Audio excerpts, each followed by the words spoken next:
morning again, values education majors from 11. I am Erica Catalino, and again, this interview is part of our course fulfillment. And of course, to help us values education majors to develop the skills of the systematic and purposive integration of values in various learning area across levels. So, ma'am, let us start. Yeah. For our first question, what is values integration mean to you? Okay. So, values integration is a channel of values development through the teaching learning activities in the different learning areas. Okay. For our next question, ma'am, how important is values integration for you and your discipline? Well, I'd like to start with saying it's very important. No, it's very important for me, and I guess for everybody, especially what we call the stakeholders in a university like the Philippine Normal University, and in my discipline, because it serves as a guide for me to consistently, if not occasionally, check my moral compass, especially every time I perform my duties as an educator inside the classroom. Thank you, ma'am. Good morning, ma'am. I am Shayne Cueto from DVE 311, and Good our morning, next Shane. question will be, what are the values inherent in your discipline or subject area? First thing that came to my mind um, was the very values that we espouse as stakeholders and members of the academic community, particularly PNU. So I guess you know what I'm talking about. These are the values where PNUans are imbued with truth, excellence, and service, without which sub-values will be relevant, in my opinion.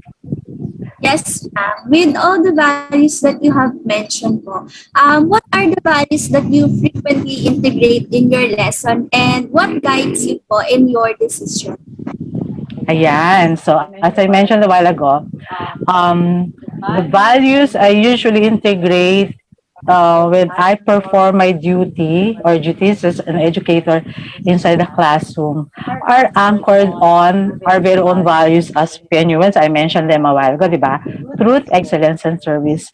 However, the sub-values I'm talking about are the following. To name a few would be integrity, critical thinking, creativity, among others. Okay? And I'm usually guided by the objectives or goals set for each session or meeting through the syllabus or the syllabi that we are using. Ayan. Thank you so much for that, ma'am.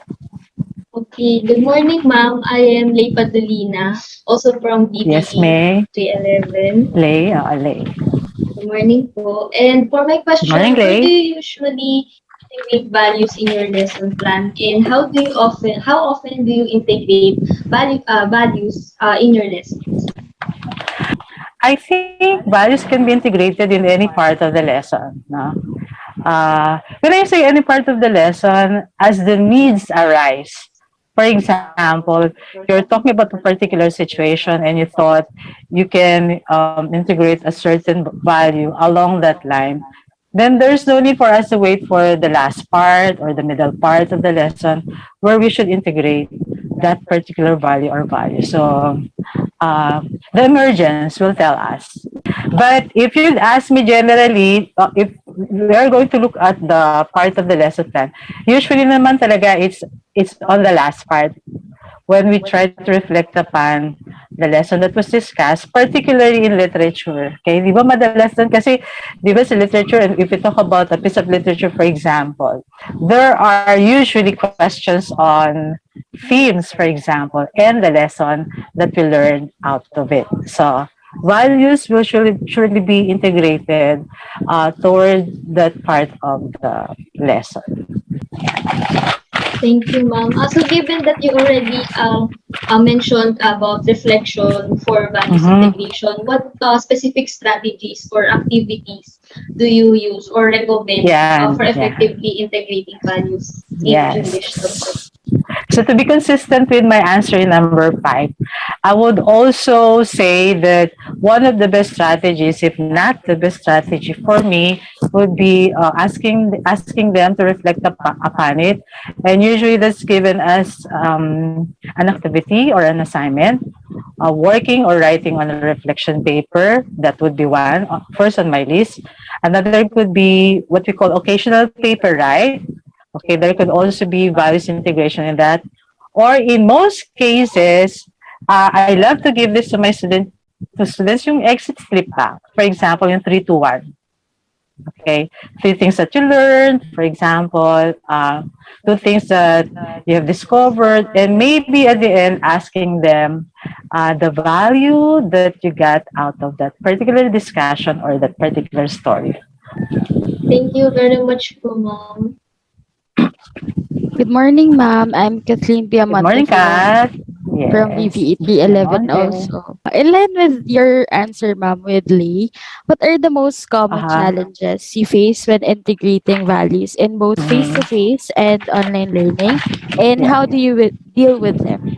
The biggest challenge in terms of integrating it in the class discussion, whether intentionally or unintentionally, it would be intellectual honesty. I know you can relate with this because in as much as I trust that pre-service teachers would be honest all the way, I would have frustrations finding out that there are still some students, education students to that effect, who would be violating your intellectual property right by plagiarizing, no, plagiarizing their work. So that has been a challenge to me for like a number of terms already. Kasi naiyak ako finding out works that are actually the same. So that is kind of a frustration, not much of a challenge to me. Having said that, ma'am, how do you know if the value you want to instill in your students has been successfully instilled in them po? Well, I see it successful because it would show in their behavior and in their, for example, engagement in class. Um, you can fake naman values for one, diba? It will always show. Another manifestation, so manifesting, no? Another manifestation would be the outputs or the submissions that they do. You can see it by the way they use a particular language. Well, in terms of the formality of language that they use, it will show, diba? The way students would speak, the way people would talk, and the way they use a particular language or jargon, it will show whether or not the teacher has been successful in instilling or integrating values in every discussion. Thank you, ma'am. That is really a helpful insights po. Yeah. And good morning, Professor. So this is Andrea, also from BBE 11. So we are Yes, now Andrea. approaching to our last questions. So Mm-hmm.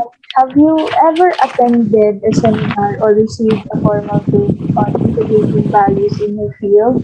And if I love this question. yeah, and if so, if you have attended or you have received formal training, how has it been beneficial to you? Mm-hmm. I love this question. I repeat, no. Why? I am a BSc English major graduate in 1990, so I would have been your mom, baka lola pa nga, ano. Uh, and apart from that, I also got a certificate in values education. So it would tell you a lot about my orientation and my training as far as values education is concerned. Okay. If you'd ask me about the training, I would like to believe I've had enough, but I'm still willing to have more trainings, no, or orientations or retrainings on values education if opportunity will allow.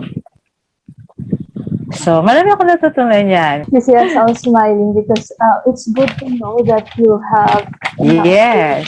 training in values Yeah. That was my education. specialization. Moving forward for our next question, what do you think are the needs of the teachers to effectively integrate values in their subjects? It's easy to say that I think what the values education teachers and those who would like to integrate values, those who need, those who are mandated, maybe choose the word, no, the best word, mandated to integrate values in their area of specialization would need a lot of strategies because we always hear, I know we've been hearing it, values are caught, they are not taught. And that's the first challenge that we have to conquer, di ba? So paano if we think that our moral compass is not bringing us to the right path or the right way? Ang dami-daming discussion tungkol sa moral compass in the onset of the election, but we will not further on that. Ibang usapan yun. What I'm just saying is that it's very difficult to teach it. So for moving forward for our last question, the Republic Act number 11476, also known as the Good Manners, Right Conduct and Values Education Act, shall Mhm. be integrated into the teaching of subjects under the K-12 basic education curriculum. So what are your thoughts on this legislation? Okay, first and foremost, it's simply quote unquote integration, right? No, values, integration of the good manners and right conduct because in the old curriculum, it's a separate subject, diba? That's why I told you, diba? There's a separate subject that's called values education in the basic education curriculum or program. So it saddened a lot of educators learning that it has been taken out of the curriculum and it's now just simply being integrated in the different disciplines or subject areas. Pero like what I mentioned a while ago, um, others keep insisting that values are caught and not actually taught. I believe it's still better that we talk about it and tell stories of values inside the classroom. So, as a literature and language teacher, I think stories, literature in general, would be a very good vehicle so that we keep instilling and we keep reminding our students of the good values that every one of us should possess. It's about time, I think, that we bring back GMRC and teach it again. It will be a great reminder, as I'd like to emphasize, as well, to check each student's moral compass every now and then, especially inside the classroom. But more than anything else, again, we should walk our talk. Mahirap yung sabihin mong, oh, honest ako, but you don't see it in the person, right? O mabait ako, pero in the very family, we tend to abandon members of the family, our loved ones. Mga ganon. Yung small acts of kindness, kumbaga, would tell us whether we keep our values and we occasionally, if not regularly, check our moral compass, whether inside or outside the classroom. Kasi teachers tayo eh. We are educators and we know for a fact that students look up to us. Po, ma'am. And with that po, ma'am, we conclude this interview. So, again, we thank you for allowing us to know about your thoughts and ideas about values Yes. integration. Again, for giving us the opportunity to interview you. And Mm-hmm. I think this interview will really help us a lot in our values education. Thank you again. Hopefully it will, ha? Oo.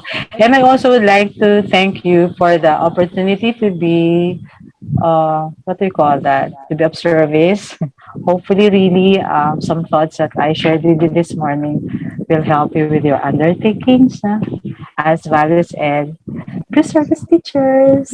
Yes po, ma'am, indeed. Thank you so much Thank po, you, ma'am. ma'am. Okay.